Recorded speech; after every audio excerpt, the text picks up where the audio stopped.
So you've got heel pain, but it's only been a few weeks and you're wondering whether or not you actually need to come and see someone like me, right? Okay, that's a really reasonable question, but let's start by assuming that it's only been a few weeks and give you some simple stuff you can do at home to try and make sure it doesn't become worse. And we'll talk about that in a second.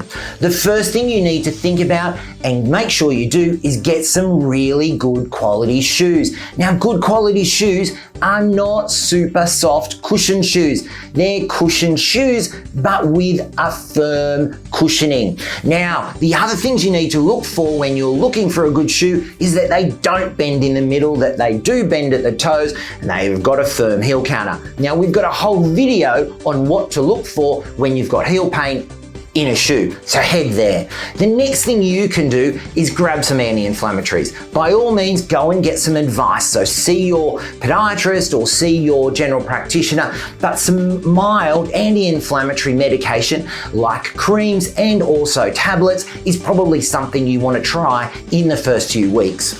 The next thing you can do is that if this is a true inflammation of the heel, you need to try and get some ice on it. Try and bring the inflammation down. In the first few weeks, if you try these things, you might find that your heel pain goes away. Now, if you've tried these things and guess what, it's still there, if you've had your pain for 4 weeks or more, from here, everything says to us that guess what, it's gone from being an acute problem to being a chronic problem. And for most people, unfortunately, it means that the problem actually often gets worse. You see, the problem's moved from being acute to chronic, and chronic often means degenerative. And what's happening is the tendon in your heel is actually starting to break down a little bit. Now, that's a big problem if we don't get on top of fixing it, and as soon as we possibly can.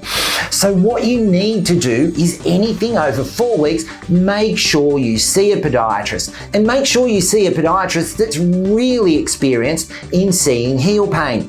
For example, the practitioners that work with me see anything between 8 to 15 heel pain patients every single day. So that means they've got stacks of experience looking after people, just like you.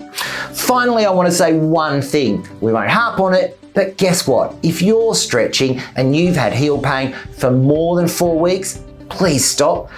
Everything that we find at the moment says that stretching with chronic heel pain actually makes things worse. Need more information? Great.